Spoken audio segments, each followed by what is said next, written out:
പൊതുജീവിതത്തിലായാലും വ്യക്തിജീവിതത്തിലായാലും വളരെ പ്രധാനപ്പെട്ടൊരു ദിവസമാണ്.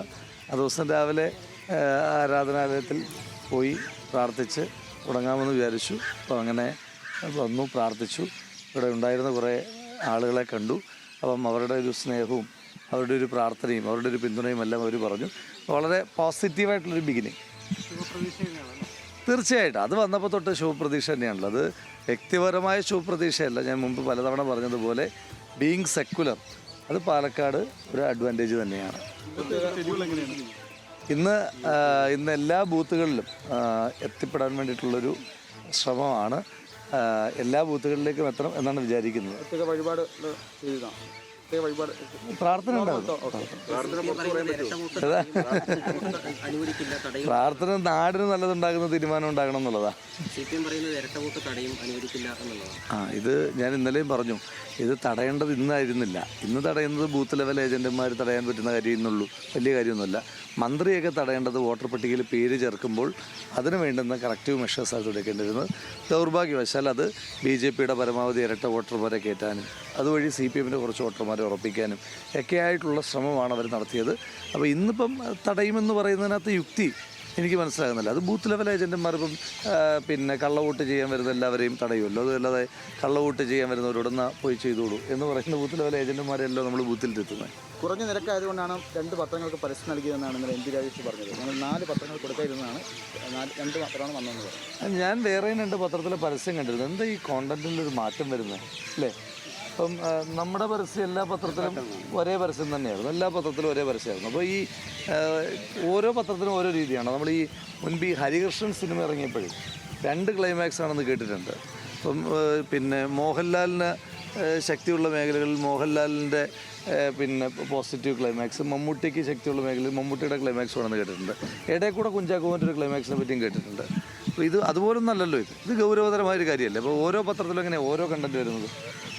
ഇത് നമ്മൾ അവരൊന്നും പറഞ്ഞോട്ടെ, അതെല്ലാം നമ്മൾ തൊണ്ട തൊടാതെ വിഴുങ്ങണം എന്നൊരു വാശി പിടിക്കരുത്. നമ്മളങ്ങനെ പാർട്ടി മെമ്പർഷിപ്പ് ഉള്ളവരല്ലോ ബാക്കി എല്ലാവരും. ഇരട്ട വോട്ട് ചലഞ്ച് ചെയ്യപ്പെട്ട് അത് ഒരു പാലക്കാടിലെ ഇന്നത്തെ ദിവസം ഒരു സംഘർഷങ്ങളിലേക്ക് പോകുമോ? അങ്ങനെ ഇരട്ട വോട്ട്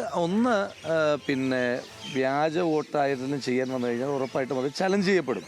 അതിപ്പോൾ കള്ളവോട്ട് ചെയ്യാൻ വരുമ്പോൾ എല്ലാ തെരഞ്ഞെടുപ്പിലും ചലഞ്ച് ചെയ്യും. ഇതിപ്പോൾ നിരന്തരമായി ഇങ്ങനെ പറഞ്ഞുകൊണ്ടിരിക്കുന്നത്. ഇപ്പോൾ അങ്ങയുടെ ചോദ്യം ഉണ്ടല്ലോ, അതായത് ഇവിടെ എന്തോ ഒരു ഭീകരാന്തരീക്ഷമുണ്ട് എന്നുള്ളൊരു ധ്വനി മന്ത്രി തന്നെ മുന്നിൽ വയ്ക്കുകയാണ്. അത് വോട്ടർമാരെ മാറ്റി നിർത്താൻ വേണ്ടിയിട്ടാണ്. പാലക്കാടുകാരങ്ങനെ മിരട്ടിയാൽ മുള്ളുന്ന ആളുകളല്ലല്ലോ. പ്രത്യേകം വിവാദങ്ങൾ ഉണ്ടാവും തോന്നുന്നുണ്ടോ? കാരണം നിശബ്ദ പ്രചാരണ ദിവസം പോലും പരസ്യമായി ബന്ധപ്പെട്ട വിവാദം ഉണ്ടായി. ഇനിയുള്ള മണിക്കൂറിൽ ഇത്തരത്തിൽ എന്തെങ്കിലും വിവാദം അവരെന്ത് വിവാദം ഉണ്ടാക്കിയാലും അതൊന്നും തെരഞ്ഞെടുപ്പിനെ ബാധിക്കാൻ പോകുന്നില്ല. കാരണം ജനങ്ങളൊരു തീരുമാനം എടുത്തിട്ടുണ്ട്. ആ തീരുമാനം എടുത്തത് ഇന്നോ ഇന്നലെയോ അല്ലെങ്കിൽ ഇവിടുത്തെ പ്രചരണം കണ്ടിട്ടോ കുട്ടിക്കലാശം കണ്ടിട്ടോ റാലികൾ കണ്ടിട്ടോ അല്ല. പാലക്കാട്ടെ ജനങ്ങൾ അവരുടെ മതേതര നിലപാട് ഏതോ കാലം ആ കാലത്തെടുത്ത നിലപാടാണ്. ആ നിലപാട് അവർ വ്യക്തമാക്കുന്നതിനകത്ത് എന്ത് വിവാദം വന്നാലും ഒരു പ്രസക്തിയില്ല.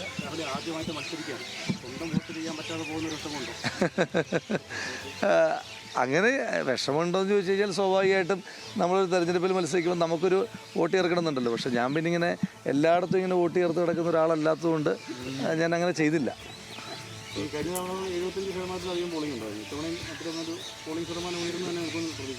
പോളിംഗ് ശതമാനം സ്വാഭാവികമായി ഉയരേണ്ടതാണ്. കാരണം ഇപ്പം മതേതര ബോധ്യമുള്ള മുഴുവൻ മനുഷ്യന്മാരും ഉറപ്പായിട്ടും വന്നു നിന്ന് ഇപ്പം പുറത്തൊക്കെയുള്ള ആളുകൾ തന്നെ ഇപ്പം കഴിഞ്ഞ ദിവസങ്ങൾ ഇന്നലെയൊക്കെ പോകുമ്പം പല ആളുകളും പറയുന്നുണ്ട് അവർ പുറത്ത് വിദേശത്തൊക്കെ ജോലി ചെയ്യുന്നവർ വോട്ട് ചെയ്യാൻ വേണ്ടിയിട്ട് മാത്രമായിട്ട് കേൾക്കുമ്പോൾ തന്നെ സന്തോഷമാണ്.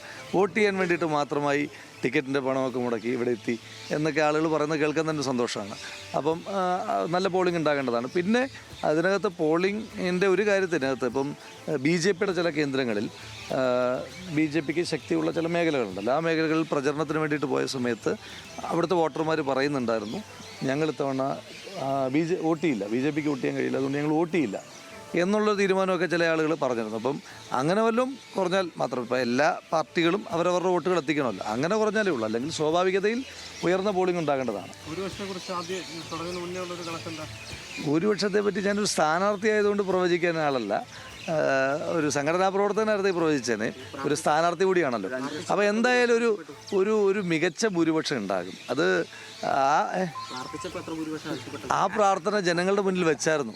ആ പ്രാർത്ഥന വളരെ കൃത്യമായി തന്നെ ജനങ്ങളുടെ മുന്നിൽ വെച്ചായിരുന്നു. കാരണം ഈ നിങ്ങൾ ഇടയ്ക്കിടയ്ക്ക് ഇനി അടുത്ത തെരഞ്ഞെടുപ്പ് ആകുമ്പോഴും നിങ്ങൾ ഇഞ്ചോടിഞ്ച് പോരാട്ടമാണെന്ന് പറയാതിരിക്കുന്ന ഒരു ഭൂരിപക്ഷം ഇത്തവണ ഉണ്ടാക്കണേ എന്നുള്ളൊരു പ്രാർത്ഥന എല്ലാ ജനങ്ങളോടും പറഞ്ഞിട്ടുണ്ട്. ശരി.